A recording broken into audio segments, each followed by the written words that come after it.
그리고 제가 권하는 거는 무기력증에 빠지지 않기 위해서 가장 중요한 거 운동하는 거예요. 헬스 자전거 타는 거.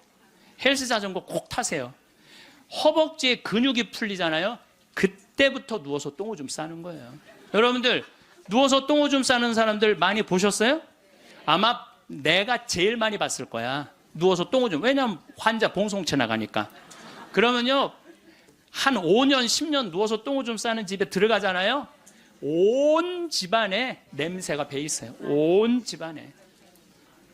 그러니 그 집이 기쁨이 있겠어요 없겠어요?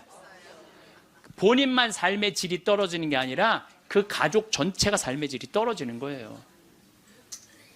또 내가 또 가정방문 간다고 또 청소해놓고 향수는 뿌려갖고 이게 향수하고 섞여갖고 무슨 냄새인지 구분이 안 돼.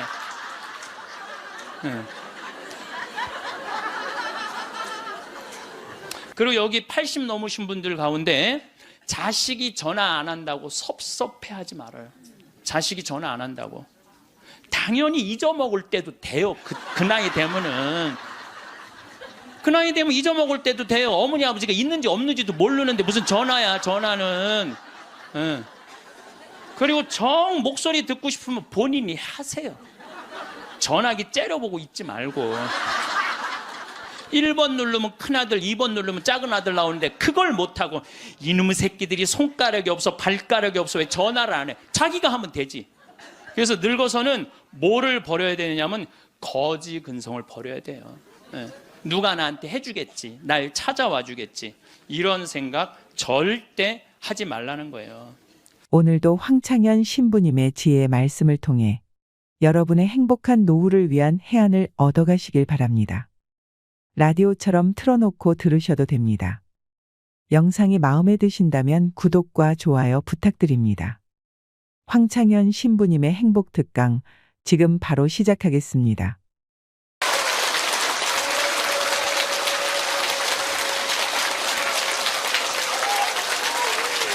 네, 감사합니다. 시작 기도 바치고 강의 시작하도록 하겠습니다. 예전에는 40살, 50살까지 살 때는 치매가 뭔지, 노년의 외로움이 뭔지도 모르고 살았어요. 그런데 이제는 70, 80, 100, 110살까지 살면서 점점 사는 게 재미가 없어져요. 그래서 나이가 들면은 뭐가 드느냐면 무기력증이 든다고 말씀을 드렸어요. 여러분들 사는 게 재미가 하나도 없고 무기력증에 빠지면 그 다음에 오는 건 우울증이에요. 이제 병으로 발전해요. 우울증이 오고 나면 그 다음에 오는 건 자살밖에 없어요. 그래서 우리나라 그 할머니들 65세 이상 할머니들 그 우울증을 조사해 보면은 부부가 같이 노년에 살면 우울증이 21% 온대요. 그리고 자식하고 살면 27%가 온대요. 그러니까 여러분들 늙어서 자식들하고 살면은 행복할 것 같죠? 행복하지 않아요. 그러니까 여러분들 나는 늙어서 자식한테 효도받고 산다? 아니에요. 나이를 70, 80, 90 넘어가면서 자식하고 살면은요 서름받고 섭섭하고 또 내 마음 몰라주고 내가 저를 어떻게 키웠는데 나를 이렇게 무시해? 자기 오래 사는 줄 모르고 섭섭한 것만 생각해요. 자기 오래 사는 줄 모르고 섭섭한 것만 생각해요. 그러니까 자식하고 살면은 우울증에 더 많이 걸리는 거예요. 그러니까 여기 계신 여러분들은 늙어서 자식하고 한 집에서 산다는 생각은 아예 머릿속에서 빼버려야 돼요. 빼버려야 돼. 또 문제는 혼자 살면은요 이 우울증은 41%로 늘어나요. 혼자 살면. 누가 뭐라 그래도 늙어서는 부부가 같이 사는 게 제일 좋아요. 누가 뭐라 그래도. 그러니까 여러분들 지금 여기 60, 70 되신 분들, 50 되신 분들도 마찬가지예요. 내가 지금 자식 걱정하고 뭐 며느리 걱정하고 손자 걱정하고 손녀 걱정할 때가 아니라니까요. 네. 남편 걱정하고 아내 걱정해야지 자식들 걱정할 일이 아니에요. 여러분들 이번에 니마 그 강을 건너지 마오. 그거 보셨어요? 네, 보셨죠? 저는 그 니마 그 강을 건너지 마오를 우리 직원들하고 보면서 저는 참 많이 울더라고요. 많이 울었죠, 여러분들도. 근데 난 그 우는 게 이해가 안 가. 왜 울어? 여러분들, 할아버지 98, 조병만 할아버지, 할머니 89, 강계열 할머니. 여러분들, 89, 89살에 눈 오면 눈싸움하고 놀고, 그렇잖아요. 낙엽 떨어지면 낙엽 가지고 놀고, 꽃 피면 꽃 꽂아서 머리에 꺾어주고, 냉이 씻을 때 물에 물장구 치고 놀고. 여러분들 89살, 이 98살에 그렇게 산다는 건요, 늘 내가 강의 때 말하는 대로 사는 분이에요. 얼마나 행복해요. 저는 그 두 분의 이렇게 사는 모습을 보면서 참 보기 좋더라고요. 저렇게 마지막에 아름답고 경치 좋은 데서 자식들하고 안 살고 그 부부가 같이 그렇게 한복 꼭 같은 색깔 입고 얼마나 좋아요. 100살까지 그렇게만 살 수 있다면 여러분들 그건 대복을 탄 거예요. 저는요 중간에 무슨 장면이 나오느냐 하면은 이 할머니 생일날 자식들이 와서 밥을 먹다가 싸워요. 싸우는 거 보셨죠? 네.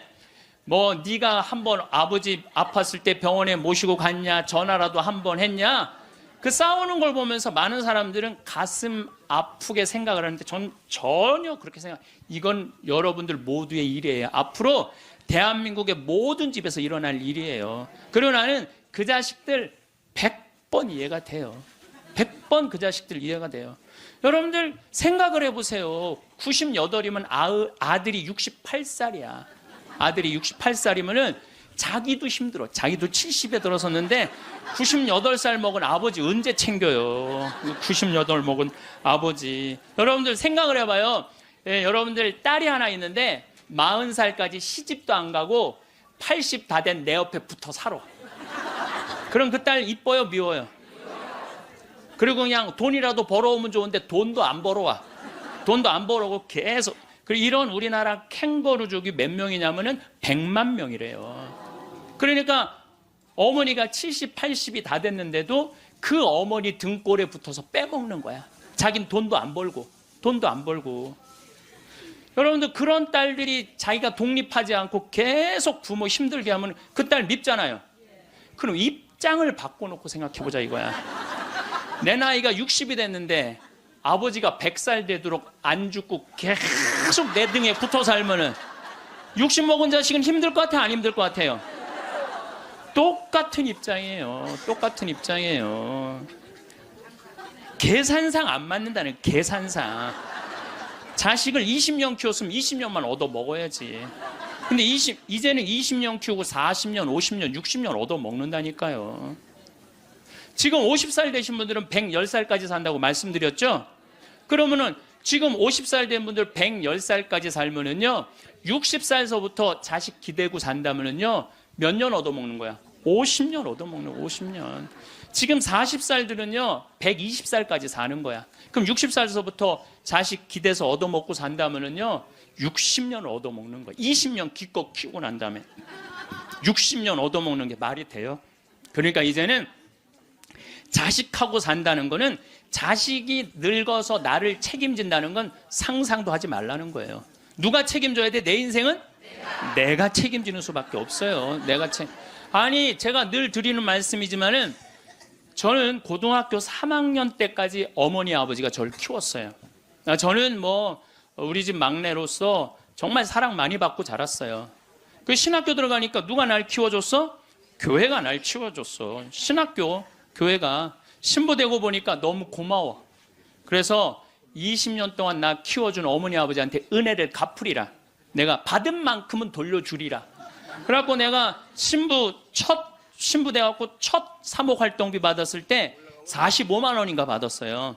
그 24년 전에요. 어머니 25,000원, 아버지 25,000원 용돈 드렸다니까요. 그렇게 20년 동안 한 달도 안 빠지고 용돈 드렸어요. 그 4년 전에 끝났어. 4년 전에 계산 끝났어요. 그런데도 어머니 아버지가 갈 생각을 안 하네. 아버지 85, 어머니 83인데 너무 정정하신 거예요. 근데 저는 괜찮아요. 왜냐하면 여러분들, 저는 사실은 어머니 아버지를 전 참 많이 사랑해요. 이제는요, 자식이 효도로 부모를 모시는 시대는 끝났어요. 자식이 부모를 얼마나 사랑하느냐가 결정적이에요. 너무 사랑하면 보고 싶잖아. 자꾸 같이 있고 싶고. 사랑은 그거 아니에요? 보고 싶고 같이 있고 싶고. 그러니까 아버지가 85이 돼도 어머니가 83이 돼도 항상 머릿속에는 시간만 되면 아버지, 어머니 보러 가고 싶다. 이 생각을 좀 갖고 있어요. 이건 효도의 차원이 아니에요. 사랑의 차원이지. 그러니까 나는 또 어머니, 아버지가 살아있는 게 좋아. 왜냐하면 어머니, 아버지 죽으면 아무도 없잖아요. 마누라가 있어, 자식이 있어, 누가 있어. 어머니, 아버지 죽으면 끝인데. 그래서 내가 어머니, 아버지한테 꼭 하는 말이 있어요. 올해도 가서 말씀드렸어요. 어머니, 아버지, 내가 70에 은퇴하니까 앞으로 딱 20년만 더 살아라. 그럼 아버지 105, 어머니 103이야. 그러니까 딱 20년만 더 살고 그땐 내가 안 붙잡겠다. 그땐 죽어도 된다. 저는 상관없는데 여러분들은 상관이 있어요. 왜 상관이 있느냐 하면은 70살 된 여러분들, 50, 60살 된 여러분들은 지금 나도 힘들지만 자식 결혼시켜줘야지, 또 뭐 책임져야 될 게 얼마나 많아. 그런데 늙은 어머니, 아버지, 90, 100살 된 어머니, 아버지까지 살아있다면은 이건 너무 힘든 거예요. 너무너무 힘든 거예요. 그러니까 인생이 즐거운 게 아니라 인생이 온통 짐이야, 짐. 그러니까 온통 짐이 되기 싫으면은요, 여러분들, 짐이 되기 싫으면요, 내 인생은 이제 내가 책임지는 거예요. 내 인생은. 내 인생을 내가 책임지는 방법은 딱 한 가지밖에 없어요. 자식 학원 끊는 거예요. 자식 학원 끊고 대학 다닌 자식 있으면 휴학시키고, 그리고 결혼은 네가 벌어서 가라고 그러는 거예요. 이 대한민국 이 세 가지가 안 되잖아요. 그럼 모두가 불행할 수밖에 없어요. 근데 우리나라 애들이 지금 얼마나 허약하냐 하면 우리 생태마을은 참 일이 1년 내내 일이 너무너무 많아요. 그래서 사람이 많이 필요해요. 사람이 많이 필요해갖고 내가 고등학교 졸업생들 많이 뽑았어요. 근데 10명 중에 9명은 가요. 일주일도 일을 못하고. 10명 중에 9명이 왜 일주일도 못하고 가는 줄 알아요?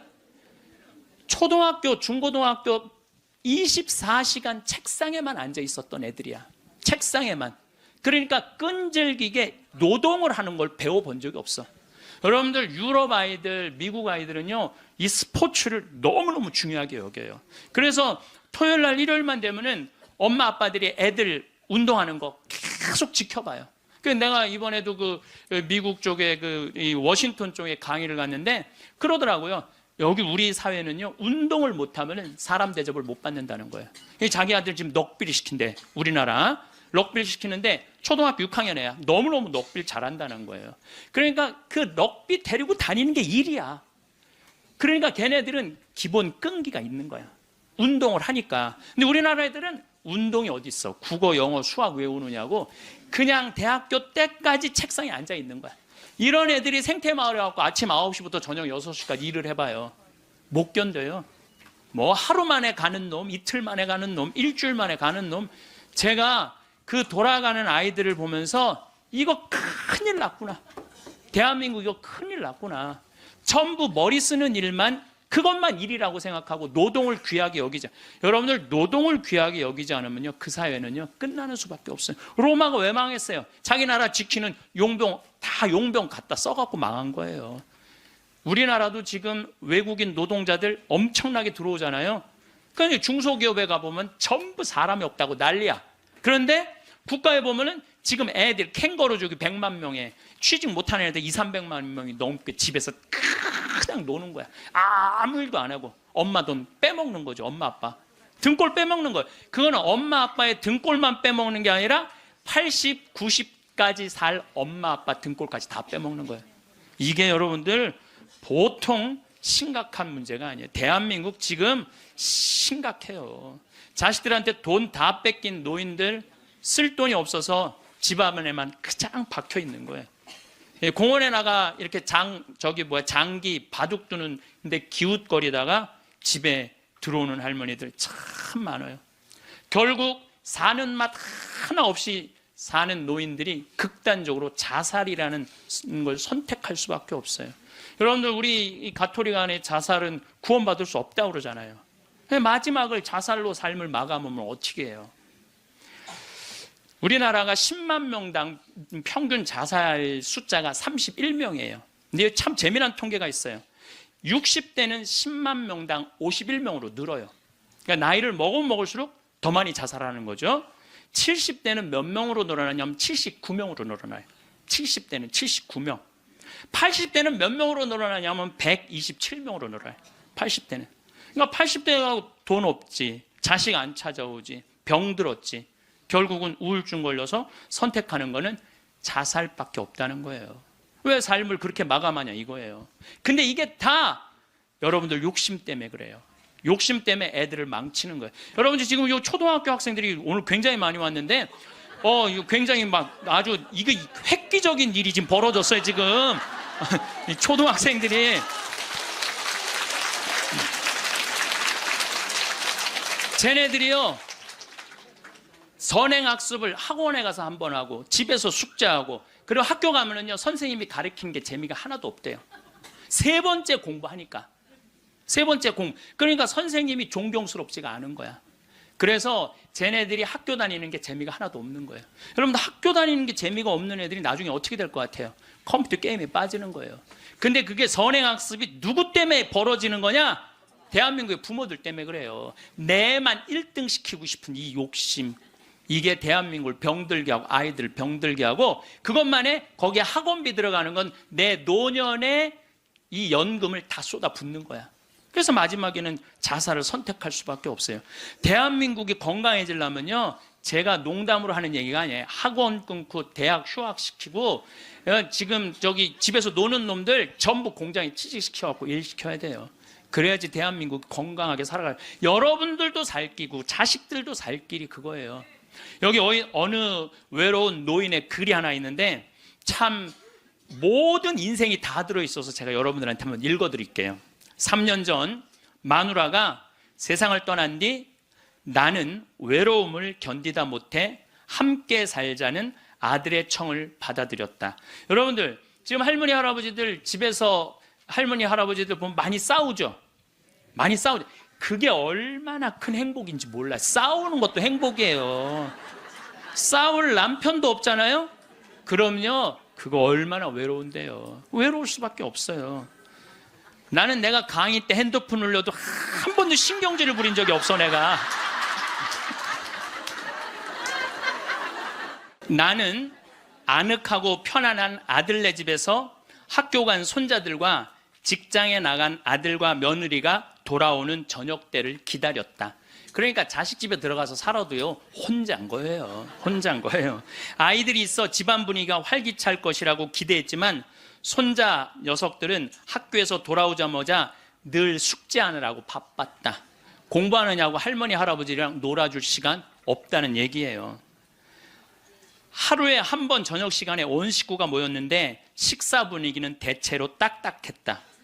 가끔 어린 손자가 학교에서 일어난 일을 얘기하며 깔깔대면 제 어미가 할아버지 앞에서 떠들면 못 써 하고 야단을 쳤다.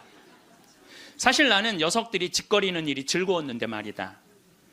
차를 마실 때라도 두런두런 이야기를 나누면 좋으련만 아들이 아버님 늦었습니다. 이제 그만 주무시지요 하고 말하면 나는 잠이 오지 않아도 내 방에 가야 했다. 감옥이죠. 감옥. 바깥에 나가고 혼자 있을 수도 없고 자식하고 산다고 행복한 게 아니라니까요. 그러던 어느 날 이웃 노인 몇 사람과 오래간만에 즐겁게 마작을 하다가 시간 가는 줄 몰랐다. 그러다 저녁에 퇴근한 며느리에게 그 노인들 식사를 같이 부탁했는데 며느리가 진수성찬을 차려 올렸다. 그런데 이튿날 아침이었다. 아들이 미리 말도 없이 손님을 청하면 어떡하냐면서 앞으로 그러지 마세요라고 말했다. 언젠가부터 나는 자주 배가 고팠다. 금방 밥을 먹어도 또 배가 고팠는데 냉장고에 내가 먹을 만한 간식이 없었다. 그래서 나는 매일 늙은 행상한테서 만두를 3상자씩 사 먹었다.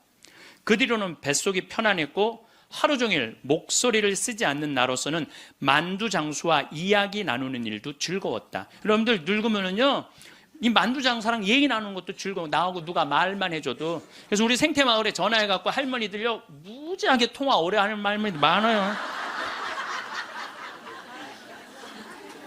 어느 날 만두장수는 내게 줄 거스름돈이 모자라 나중에 며느리를 통해서 돈을 건네주었는데, 며느리는 아버님이 이렇게 직접 사다 드시면 사람들이 우리가 아버님을 잘 돌보지 않는다고 생각할 거예요 라고 말했다.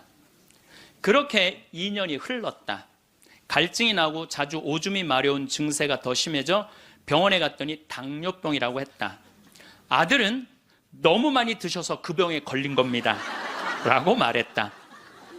며칠 뒤 내 몸은 회복됐지만 마음은 뒤숭숭했다. 그러다 문득 마누라 장례식 때 보고 여태 만나지 못한 친구가 생각났다. 그때 친구는 장례식장에서 양로원 생활이 즐겁다고 했다. 같은 연배의 늙은이들과 산책도 하고 요리도 하고 밤 늦게까지 얘기도 나눈다며 만족한 표정을 지었다.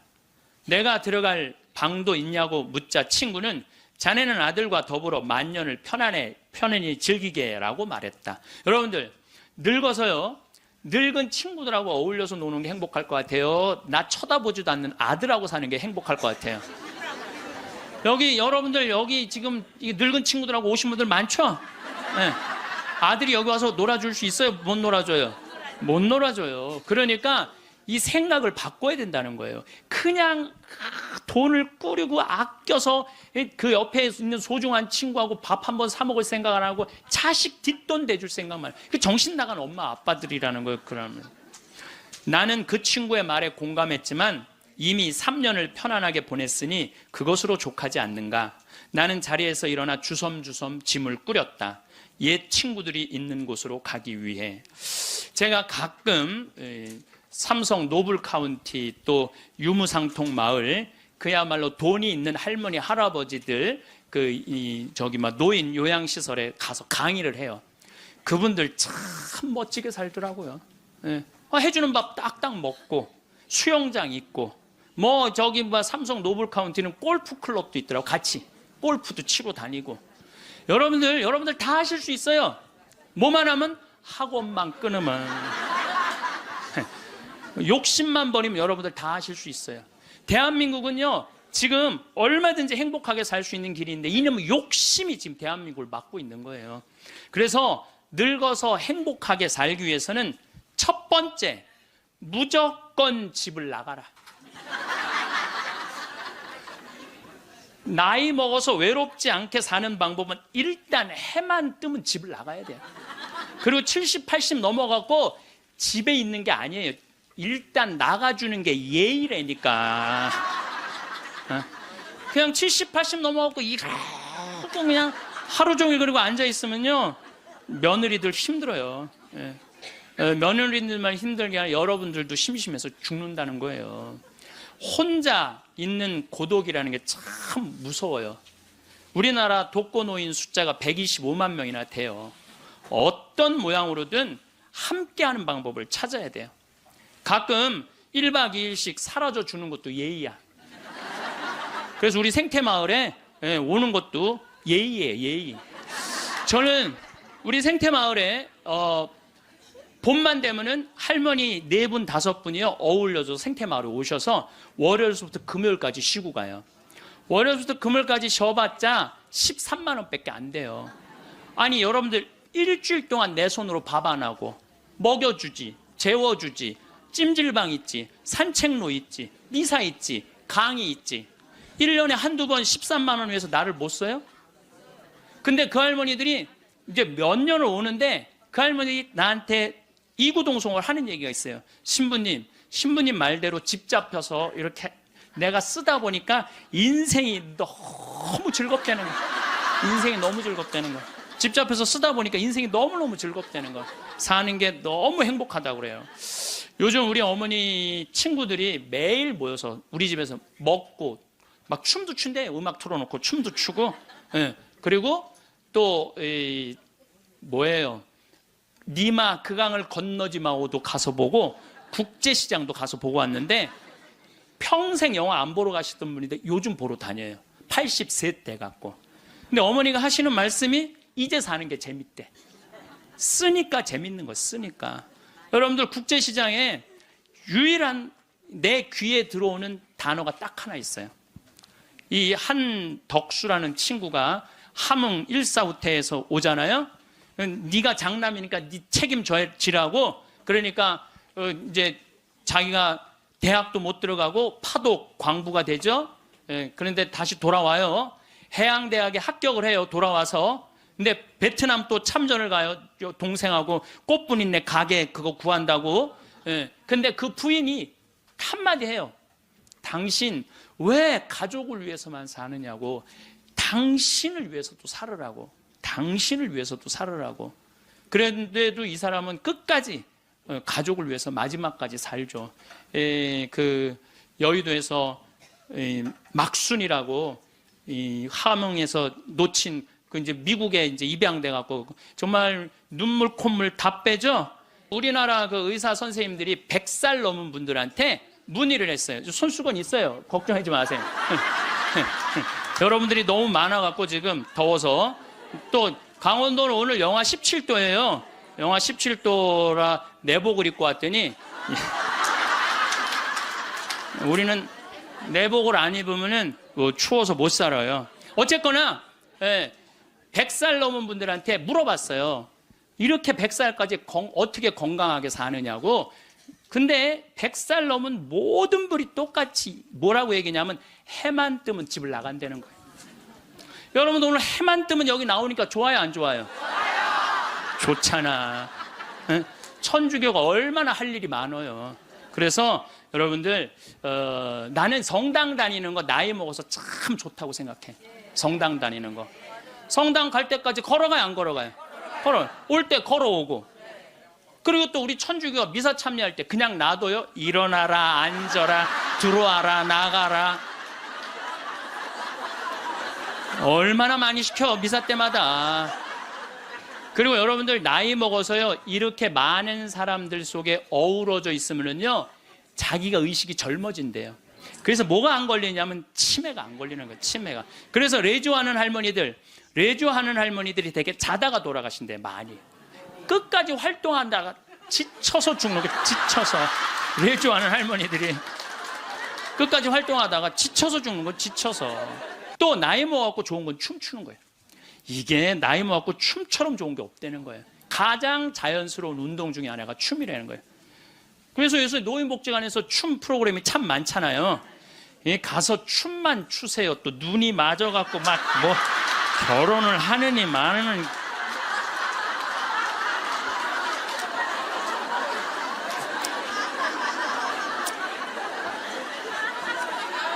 돈 쓰는 거 아깝다고 72%의 돈 쓰는 거 아깝다고 72%의 할머니 할아버지들이 아무것도 안 해서 집에만 있는다는 거야. 우리나라에 지금 72%의 할머니 할아버지들이 돈 쓰는 거 무섭고 아깝다고 아무것도 안 하고 집에서 있는다는 거예요. 그런데 이 중에 45%는 극빈자예요. 극빈자라고 그러는 거는 정말 어려운 분들이 우리나라 OECD 국가 중에 노인 가장 가난한 나라가 우리나라예요. 이것도 참 슬픈 일이에요. 왜냐하면 우리나라가 정말 잘 사는 나라거든요. 여러분들 우리나라 잘 사는 나라인지 모르세요? 알죠? 잘 살아요. 이번에도 뭐 1조 1000억 달러를 달성하고 무역 흑자 500억 달러가 넘는 나라예요. 그런데 노인들은 OECD 국가 중에 가장 가난해. 이게 참 슬픈 일이에요. 근데 어쨌든 45%는 정말 쓸 돈이 없는 할머니 할아버지들이에요. 그런데 나머지 27%는 돈 쓰는 게 아까워서 못 쓰는 분들이에요. 27%는 여러분들이 여가 활동도 하지 않고 27%의 할머니들 아무것도 안 하면 이 할머니들이 뭐 하는 거냐면 나중에 누워서 똥을 좀 싸는 거예요. 여러분들 이 돈 간병인 병원비로 다 씁니다. 안 쓰는 거. 한국인이 평생 살면서 남성이 의료비로 얼마를 쓰냐면 7,400만 원을 쓴대요. 여성이 몇 퍼센트를 쓰냐면 8,700만 원을 쓴대. 여성이. 그러니까 여자들이 남자보다 1,300만 원을 더 쓰는 거예요. 그런데 왜 더 쓰느냐 하면은 오래 살아서 오래 살아서 더 쓰는 거야. 아, 똑똑하시네. 예. 오래 살아서 더 쓰는 거예요. 그런데 4,300만 원, 65세 이상이 8,700만 원 중에 4,300만 원을 65세 이상 쓴다는 거예요. 그러니까 늙어서 병원비를 다 쓰는 거야. 늙어서 병원비를 다 쓰는 거야. 이 돈, 내가 보기엔 이 돈 4,300만 원 가지고 수영장 다니고 헬스장 다니고 놀러 다니는 대로 쓰고, 그런 분들 돌아가실 때 그냥 지쳐서 죽는 거예요. 그런 분들이. 제 생각에는 여러분들 운동 헬스장 요즘 7만 원 내지 8만 원 해요. 그럼 그 헬스장만 다녀도요 50년 다닐 수 있어요. 50년.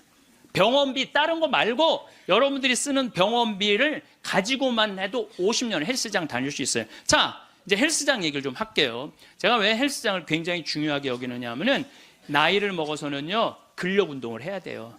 40살이 넘어서부터 몸에서 1%씩 근육이 빠져나가요.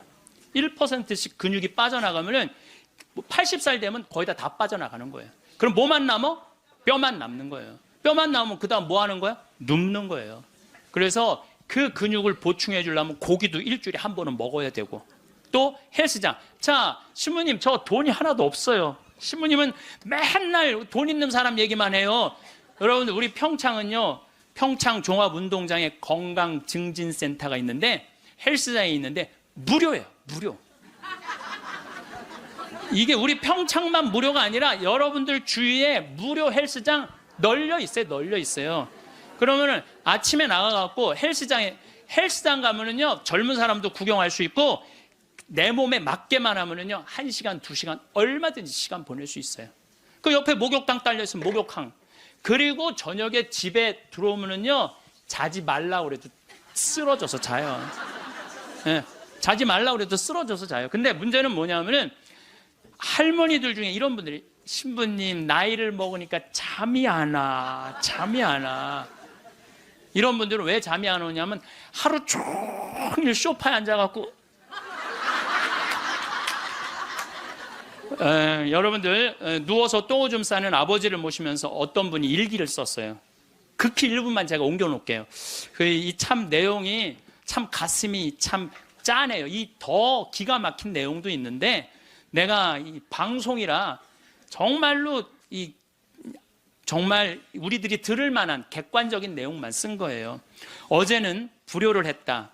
기저귀 찬 채로 거실로 나가려는 아버지와 어머니의 실랑이가 벌어지고, 급기야는 누워서 발길질하는 아버지의 폭력으로부터 어머니가 먼저 돌아가실 지경에 이르렀다. 여러분들, 마지막에 똥오줌 싸고 이런 분들, 치매에 걸린 분들은요 막 뱀이 막 기어간대요. 천장에 뱀이 기어가고 천장이 막 무너지는 것 같고 극도의 공포에 사로잡힌대요. 그러니까 이 치매 걸리는 게 진짜 똥오줌 싸는 것보다 더 무서운 게 뭐예요? 치매 걸리는 거예요. 근데 진짜 무서운 건 치매에 걸려갖고 똥오줌 싸는 거예요. 네, 치매에 걸려갖고. 그리고 집 나가갖고 치매 걸리는 부모님 잃어버리면은 자식들이 또 얼마나 애가 타요. 그리고 막 짓기 다 망가뜨려 놓고. 참 이런 못할 짓을, 이게 이유가 딱 한 가지라니까요. 안 죽어서 생기는 일이에요. 안 죽어서. 자, 여기 그러니까 이 할아버지가 이제 할머니를 막 때렸나 봐요. 밤이면 더욱 기승을 부리는 망령. 이미 아버지의 영혼의 절반은 잡기에게 농락당하는 처지에 이른 것이니 이 집안을 어찌할꼬. 부처님께 3배 후, 불교 신자예요. 부처님께 3배 후 죽비를 들어 아버지 양쪽 발바닥을 호되게 내리쳤다. 여러분들, 늙으면 자식이 부모 때린다는 얘기 많이 들었죠? 때릴 수밖에 없대요. 때릴 수밖에 없대요. 때려야지 컨트롤이 되니까. 하늘은 어찌 나를 이토록 침통하게 만드는 것일까? 아버지가 돌아가셨다. 염을 할 때 무릎 꿇고 용서를 빌었다. 잘못했습니다. 용서해 주세요. 용서해 주세요. 수도 없이 눈물로 용서를 빌었다. 그러니까 제 생각에는 자식들한테 이런 고통 주기 싫으면은 자기 인생은 누가 책임지는 거야? 자기가 책임져야 돼. 나이 들어 자식에게 의존하는 마음 자체를 없애야 돼요. 끝까지 내 힘으로 화장실 가고 돌아다닐 수 있을 때까지 돌아다니라는 거예요. 저는 지난 가을에 우리 어머니 아버지가 우리 생태마을에 오래간만에 오셨어요. 근데 아버지가 주치를 참 잘 캐요. 아버지 산삼도 잘 캐지만 주치, 이 3대 명약이 있다고 그러잖아요. 산삼, 주치, 동충하초. 근데 우리 아버지는 산삼도 캐서 나 먹이고 동충하초도 주치도 캐서 먹여요. 그러니까 우리 아버지가 가을 내내 산에 다니면서 주치를 캤어요. 인터넷 가서 찾아보세요. 네. 그게 우리 보통 서민들이 먹는 산삼만큼 좋은 약이라고 그래요. 그러니까 빨간 건데 어쨌든 그거를 아버지가 가을 84살 드신 아버지가 아침만 해만 뜨면 산에 올라가셨어요. 근데 저는 말리지 않았어요. 왜 말리지 않았느냐면은 그게 아버지의 기쁨이고 그 걱정은 되죠. 84살에 산에 들어가고 길을 잃어버리거나 낙상을 하거나 그럼 걱정은 돼요. 그래도 나는 아버지 그냥 산에 가시게 했어요. 왜냐하면 아까 그 어느 외로운 노인의 얘기처럼 아버지 방에 들어가서 쉬시라고 가만히 있으라고 그게 노인한테 못할 짓인 거예요. 그래서 산에 가고 얼마나 신나게 주치를 캐오고 더덕도 이게 산에 이제 주치를 캐갖고 오면은 그게 자랑스러우신 거야. 그래갖고 큰 걸 캐오시면 내 손을 꼭 잡고 당신 방에 데리고 들어가세요. 큰 거 보여주려고 이게 신부님 이게 한 50년 된 거라고. 그럼 나는 다른 거 하나 이야 우리 아버지 최고다. 우리 아버지 최고다. 역시 우리 아버지가 최고로 멋있는 분이다.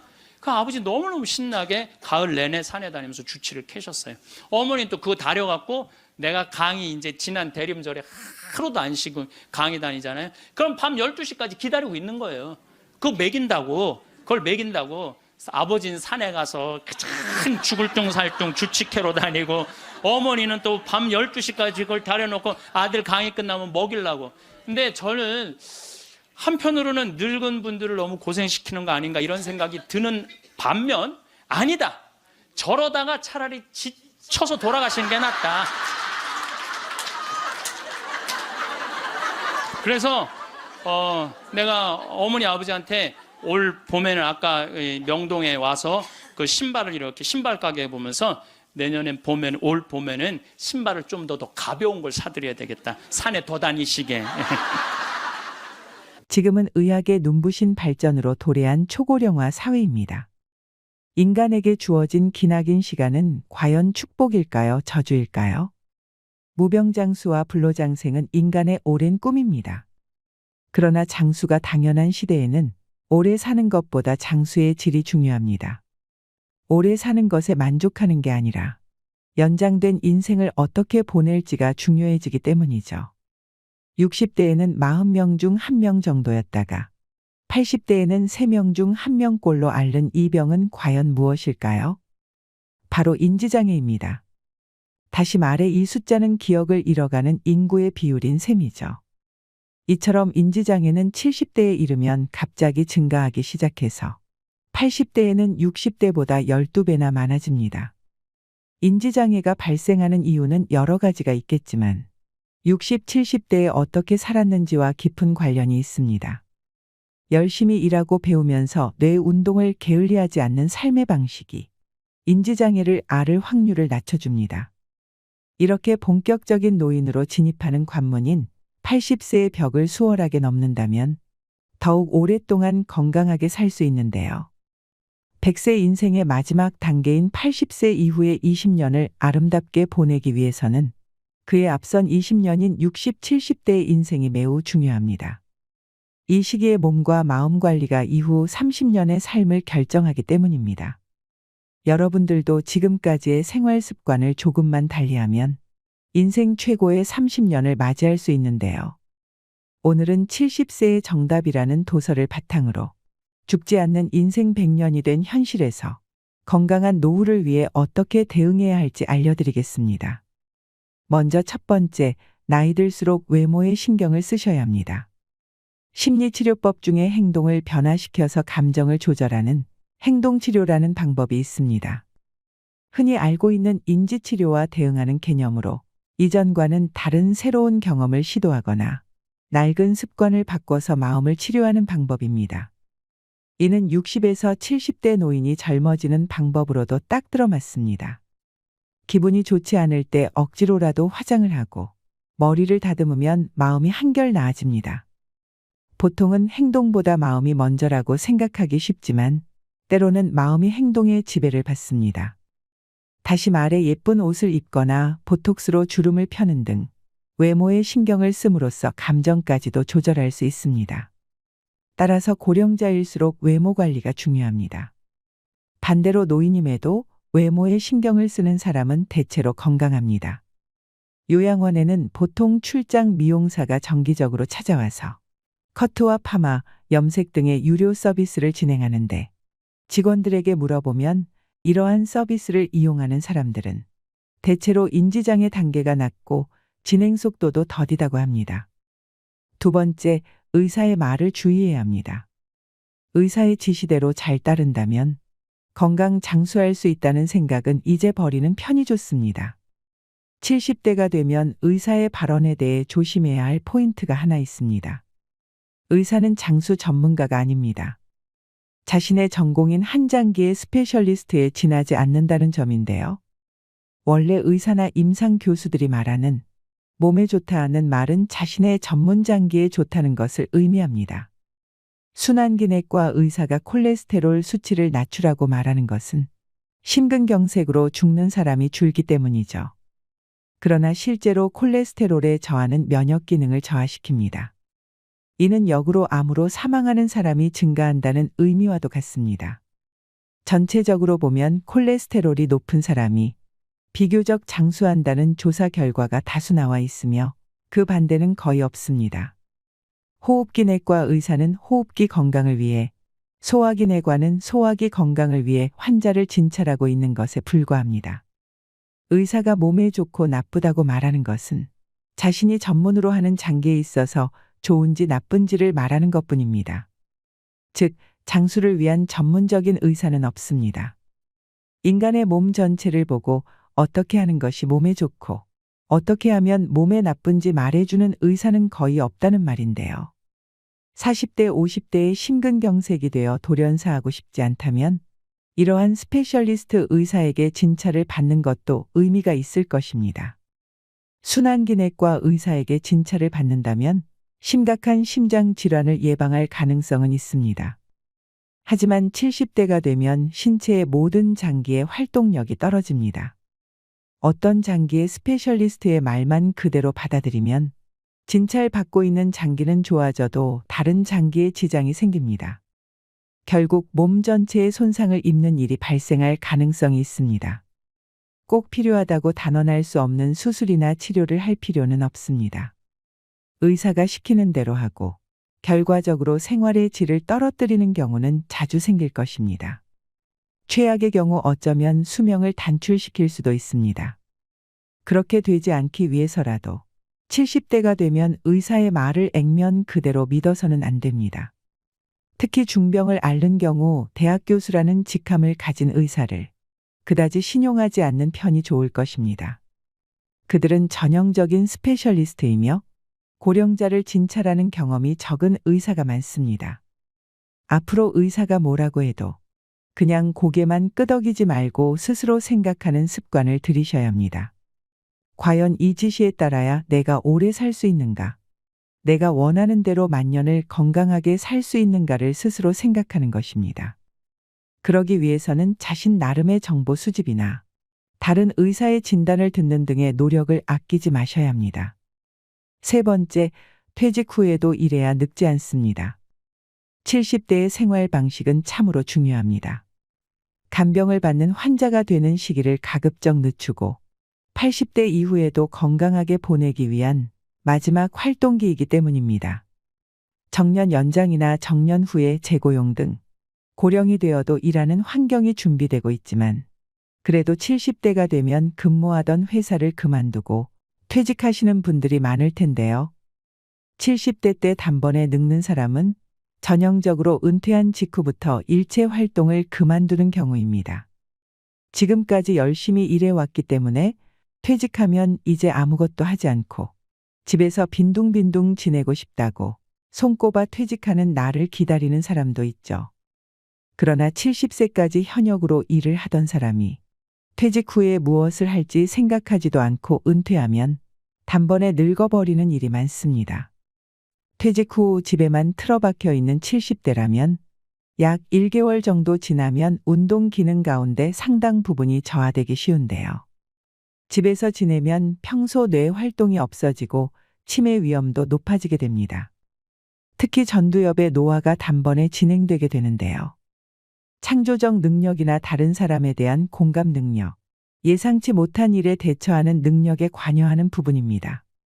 이 부분이 노화되면 어떤 일에도 의욕이 생기지 않고 활동 자체를 귀찮아하게 됩니다. 또 외형적인 인상에서도 발랄한 느낌을 잃은 기운 없는 노인으로 변모하게 됩니다. 그렇게 되지 않기 위해서라도 조만간 퇴직을 맞이할 단계라면 퇴직 이후 무엇을 할 것인지 미리 준비를 해두셔야 합니다. 퇴직하고 잠시 쉬었다가 다음에 무엇을 할지 생각한다면 어느새 게으른 생활에 휩쓸려 습관으로 굳어버리는 경우가 허다하죠. 퇴직 후에도 사회와 관계를 맺는다는 의미에서는 물론 일이 전부는 아닙니다. 반상회 임원이나 아파트 관리조합이 임원, 취미 모임의 직무를 맡아보는 것도 좋습니다. 자원봉사 활동도 퇴직 후에 사회에 참여하는 하나의 선택지가 될 수 있죠. 누군가와 협동해서 누군가의 도움이 되거나 누군가 나를 필요로 한다고 느끼는 것은 언제까지나 현역 의식을 유지하는 데 큰 도움이 될 것입니다. 70대가 되면 특히 은퇴 등은 생각하지 말고 현역 의식을 유지하는 것이 중요합니다. 그것이 단번에 늙는 것을 막아주는 중요한 방법입니다. 네 번째, 부부가 삼시세끼를 같이 먹으면 황혼이혼을 부릅니다. 은퇴한 남편 때문에 아내에게 생기는 병을 가리키는 부원병이라는 말이 있습니다. 요즘에는 워낙 대중적인 질환이어서 노인정신과 의사라면 가슴이 답답하다는 이유로 병원을 찾는 50에서 60대 여성을 대할 때면 우선 이 병부터 의심해 봅니다. 노후에 부부관계에서 특별한 어려움이 없다면 운이 좋은 경우라고 할 수 있는데요. 함께 보내는 시간이 많아지는 만큼 대다수의 노부부는 크고 작은 갈등을 안고 있기 때문입니다. 특히 삼시세끼를 함께 먹는다면 주의가 필요합니다. 요즘 세상의 부부가 삼시세끼를 함께 먹으면서도 전혀 스트레스를 받지 않는 사람들이 얼마나 있을까요? 통계에 따르면 은퇴 후에 황혼이혼을 하는 부부가 급증하고 있습니다. 25년 이상 같이 살아온 노부부들의 이혼이 최근 10년간 2배 이상 늘었는데 대부분은 아내의 요청에서부터 시작된 것이라고 합니다. 잠시 외출이라도 하려 들면 남편은 어디 가냐, 점심은 어떻게 할 거냐, 몇 시에 올 거네, 라며 연달아 질문을 날립니다. 한술 더 떠서 자기도 같이 가자는 남편까지 있습니다. 이러니 아내들은 물에 젖은 낙엽처럼 끈적끈적 달라붙는 남편에게 정이 떨어지지 않을 수 없습니다. 5번째, 2주간 집에 있으면 7년치 근육이 사라집니다. 노년이 되면 조금만 집에 있는 시간이 길어져도 운동 부족으로 이어져서 하반신 근육이 감소하기 시작합니다. 75세 이상이 2주간 움직이지 않으면 7년간 움직이면서 쌓아왔던 근육이 사라진다는 연구 결과도 있습니다. 또 고령자가 운동량이 부족하면 식욕이 떨어져서 영양 부족 상태에 빠질 위험이 큽니다. 집 밖을 나서지 않는다면 체력 저하는 물론이고 인지장애나 각종 성인병에 걸리기 쉽습니다. 6번째, 70대의 현명의 의사 선택법. 70대가 되면 의사가 말하는 것을 맹신하거나 과도한 기대를 품는 것은 그만두는 편이 낫습니다. 그러나 실상 고령자라면 어떤 이유로든 통원할 수밖에 없는 사람이 많을 것입니다. 그때 어떤 의사를 선택하면 70대, 80대 이후에도 건강하게 살아가는 데 도움이 될까요? 만년의 일상생활을 고려할 때 의사 선택도 매우 중요한 포인트입니다. 가장 손쉽게 의사를 구분하는 방법은 약물에 대해 이야기를 해보는 것인데요. 예를 들어 혈압약을 처방받아 복용 이후 상태가 좋지 않다면 이 약을 먹으면 몸이 나르네요. 약을 바꾸면 머리가 멍해져요 등 솔직하게 상담을 해봐야 합니다. 상태가 썩 좋지 않다고 호소해도 혈압은 정상입니다. 그럴 리가 없습니다. 약 끊고 죽고 싶지 않잖아요라며 상대해 주지 않고 처방해 준 약을 다시 생각해 주지 않는 의사라면 지금부터라도 그 의사에게 진찰을 받으시면 안 됩니다. 고령이 되면 신체 기능도 개인차가 커지기 때문에 같은 약을 먹어도 아무렇지 않은 사람도 있고 나른함이나 휘청거림, 졸음 등의 증상이 발현되는 사람이 있습니다. 그런데도 몸에 좋으니 마시라고 교과서처럼 진료하는 의사라면 70대 이상의 고령자를 대상으로 하는 의사로선 불안할 수밖에 없습니다. 원래 이런 부류의 의사들은 고령자를 진찰하는 경험이 적거나 고령자를 진료하는 기본을 모를 가능성이 있습니다. 가능한 한 피하는 것이 현명합니다. 70대 고령자가 진찰을 받는다면 가능한 한 고령자를 진찰해 본 경험이 있고 환자가 고통 없이 편안하게 생활할 수 있는 것을 제일 먼저 고려하는 의사가 이상적입니다. 그런 의사라면 환자가 70대, 80대가 되어도 건강하게 생활해 나가는데 안심하고 맡길 수 있다고 생각합니다. 반대로 환자의 삶의 질보다는 자신의 집단에 집착해서 치료법을 강요하거나 특히 고령자의 신체를 이해하지 못하는 융통성이 없는 꽉 막힌 의사라면 진찰과 처방 이후 삶의 질을 떨어뜨릴 수 있습니다. 제대로 된 의사라면 약을 상담받을 때도 환자의 하소연을 잘 듣고 약이 맞지 않았군요. 죄송합니다. 이번에는 이 약을 시험해 봅시다 등으로 대응해 줄 것입니다. 이런 사람이면 고령자에게도 단골 의사가 될 것입니다. 7번째, 노력했느냐 안 했느냐에 따라 훗날은 큰 차이가 납니다. 80세의 치매가 진행되어 대화가 잘 되지 않는 사람이 있는가 하면 그 나름대로 지금까지 일이나 지적인 활동을 계속하는 사람이 있죠. 아울러 노벨상을 받아 훌륭한 연설을 할 수 있는 사람마저도 있을 것입니다. 눕는 행위가 노화를 재촉합니다. 눕기만 하는 생활을 하거나 일상에서 간호가 필요한 사람도 있고 매일 산책하거나 수영이나 골프 등 스포츠를 즐기는 80세 노인도 있을 수 있습니다. 즉 고령자가 되면 신체 능력과 뇌 기능에서 개인차가 많아지는데요. 젊은 사람이라면 10일 정도 질병으로 병실에 누웠다고 해도 퇴원 후 즉시 평상 생활로 돌아갈 수 있습니다. 하지만 고령자가 되면 그렇게 할 수 없습니다. 10일 동안이나 몸져 누워버리면 운동 기능은 단번에 약해집니다. 뇌 기능도 계속 침대 안에만 있으면 급속히 쇠약해집니다. 그만큼 고령자에게는 뇌 기능, 운동 기능을 유지하기 위해 계속 사용한다는 것이 중요합니다. 8번째, 70대가 암과 공존하는 방법. 70대가 되면 암으로 고생하는 사람이 늘어납니다. 암과 어떻게 같이 살아가야 하는지에 대한 것은 70대 연령 시절의 큰 과제일 것입니다. 가장 중요한 것은 암 진단을 받았을 때 수술을 할 것인지 여부인데요. 50대 이하라면 수술해도 좋다고 생각합니다. 60대도 회색 존이지만 아직 괜찮을 수 있습니다. 다만 70대 이상의 경우 수술을 하지 않는 편이 더 낫다고 생각합니다. 70대 무렵에 암 제거 수술을 하면 확실히 체력은 떨어지고 빨리 늙습니다. 만약 소화기계 암이라면 수술이 잘 되어도 영양장애가 수반됩니다. 첫 번째입니다. 우리나라 시니어들이 실제로 가장 좋아하는 취미 생활은 무엇일까요? 한 연구에서 한국인을 대상으로 20년 동안 추적 조사한 결과 한국인이 가장 좋아하는 취미 생활은 등산인 것으로 밝혀졌습니다. 특히 40대 이상부터 남녀 공통 1위로 한국 중장년층의 대표적인 취미 생활로 등산을 선호합니다.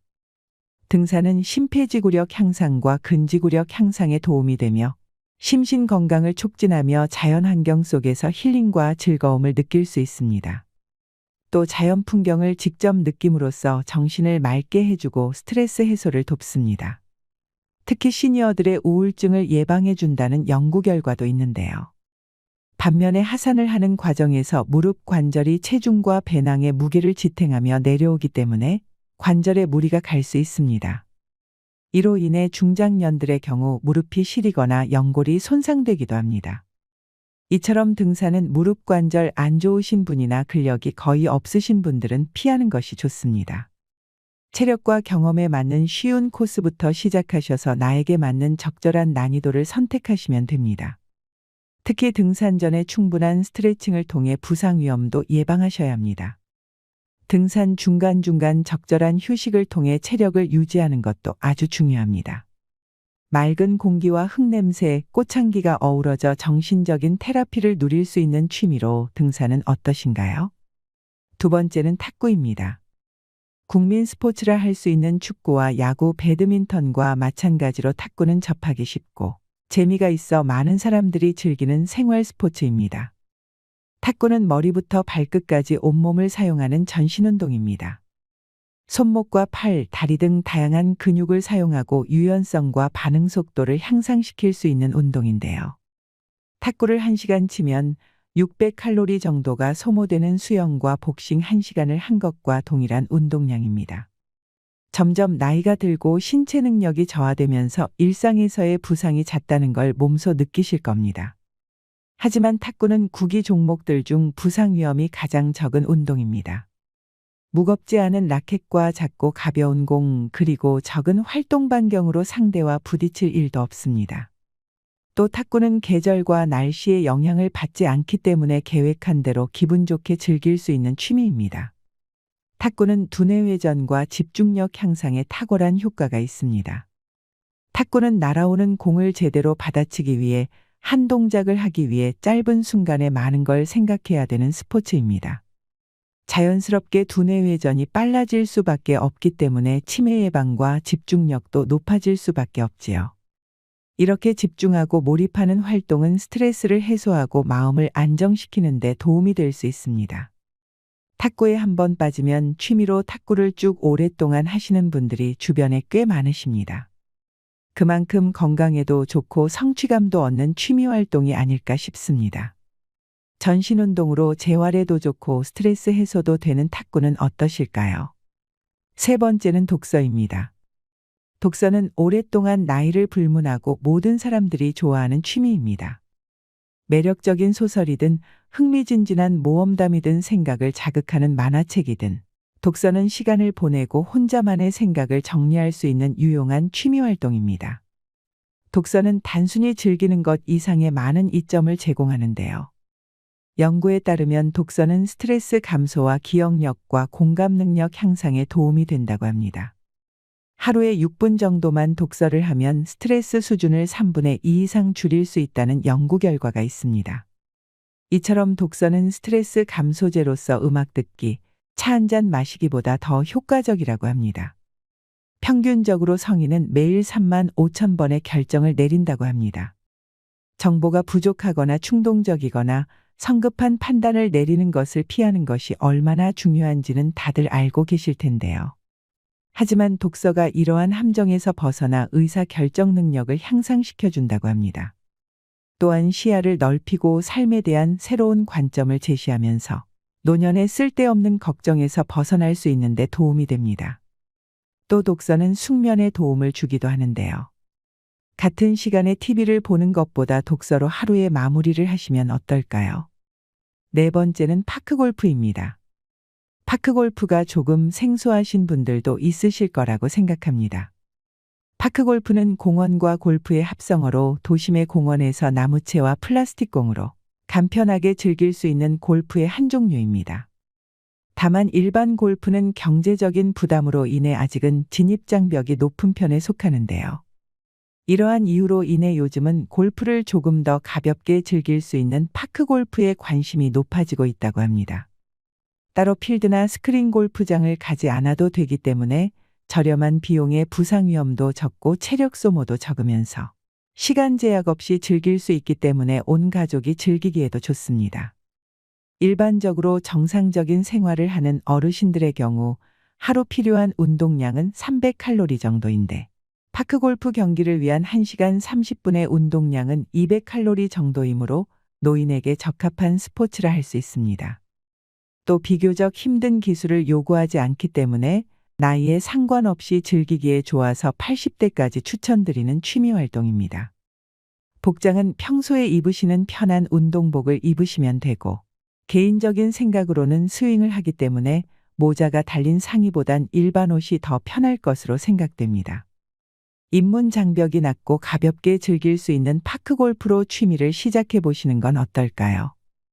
5번째는 식물 키우기입니다. 식물이 주는 심리적 효과에 대해서는 이미 많은 부분에서 인식되어 왔습니다. 특히 자연과 격리된 현대인들에게 자연과 식물이 주는 심리적, 신체적 효과에 대한 관심이 높아지고 있는데요. 식물에 관심이 높은 사람일수록 정서 조절, 정서 활용 등이 높게 나타난다는 연구 결과가 있습니다. 그만큼 식물 재배의 경험은 정신적인 안정을 가져다주는 취미입니다.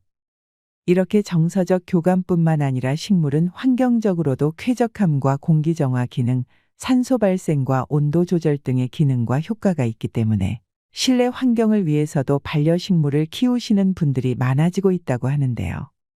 반려식물은 반려동물에 비해 관리적인 부분에서 상대적으로 수월하기 때문에 특히 혼자 지내시는 어르신들에게 정말 추천드리는 취미 활동입니다. 요즘에는 반려식물 키우기 키트도 따로 팔기 때문에 간편하게 시작할 수 있다는 장점도 있습니다. 몸이 불편하신 어르신들도 외롭지 않도록 정서적 교감을 할 수 있는 반려식물 키우기 취미 어떠신가요? 6번째는 그림 그리기입니다.